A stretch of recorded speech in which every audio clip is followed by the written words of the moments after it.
വളരെ നിസ്സാരമായിട്ടുള്ള 5 കാര്യങ്ങൾ മാത്രം നമ്മൾ ഫോളോ ചെയ്താൽ മതി. ഒന്നാമത്തെ കാര്യം 45 മിനിറ്റിൻ്റെ 2 സെറ്റ് ഓഫ് വർക്കൗട്ട്. ഒന്ന് കാർഡിയോ ആയിക്കോട്ടെ, ഒന്ന് വെയിറ്റ് ട്രെയിനിങ് ആയിക്കോട്ടെ.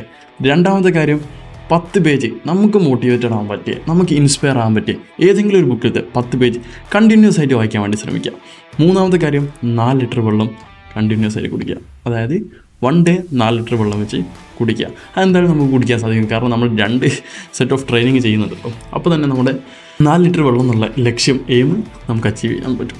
നാലാമത്തെ കാര്യം ഡെയിലി നമ്മുടെ ശരീരത്തിൻ്റെ ഒരു പിക്ചർ എടുക്കാൻ വേണ്ടി ശ്രമിക്കുക. കാരണം വേറൊന്നിനും വേണ്ടിയല്ല, നമുക്ക് മുന്നോട്ട് പോകുമ്പോൾ നമ്മുടെ ഗ്രോത്ത് 1 വീക്ക് കഴിയുമ്പോൾ എങ്ങനെയുണ്ട്, 2 വീക്ക് കഴിയുമ്പോൾ, 14 ഡേയ്സ് കഴിയുമ്പോൾ എങ്ങനെയുണ്ട്, അങ്ങനെ നമുക്ക് നമ്മളുടെ ഗ്രോത്ത് മനസ്സിലാക്കാൻ വേണ്ടിയിട്ട് നാലാമത്തെ കാര്യം ഓരോ പിക്ചർ വെച്ച് സ്ഥിരമായിട്ട് എടുക്കാൻ വേണ്ടി ശ്രമിക്കുക.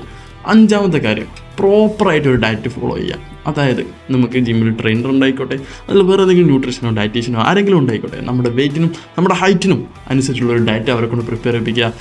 അതുപോലെ ഫോളോ ചെയ്ത് ഞാൻ കാര്യങ്ങൾ മുന്നോട്ട് കൊണ്ടുപോകുക. സോ നമ്മൾ പറഞ്ഞിട്ടുള്ളത് 45 minute 2 set of workout, 10 page സ്ഥിരമായിട്ട് വായിക്കാൻ വേണ്ടി ശ്രമിക്കുക, 4 ലിറ്റർ വെള്ളം സ്ഥിരമായിട്ട് കുടിക്കുക, ഒരു പിക്ചർ നമ്മുടെ ശരീരത്തിൻ്റെത് എന്നും എടുക്കാൻ വേണ്ടി ശ്രമിക്കുക, പ്രോപ്പറായിട്ടുള്ളൊരു ഡയറ്റ് ഫോളോ ചെയ്യുക. വളരെ നിസ്സാരമായിട്ടുള്ള ഈ 5 കാര്യങ്ങളാണ്. സോ നിങ്ങളും ഈ യജ്ഞത്തിൽ 75 ഡേയ്സ് ഹാർഡ് ചലഞ്ച് എന്നുള്ള ഞാൻ ഫോളോ ചെയ്യുന്ന, ഞാൻ പ്രിപ്പയർ ചെയ്യുന്ന, ഞാൻ മുന്നോട്ട് കൊണ്ടുപോകാൻ വേണ്ടി ശ്രമിക്കുന്ന ഈ യജ്ഞത്തിൽ എൻ്റെ കൂടെ കൂടാൻ വേണ്ടി ശ്രമിക്കുക.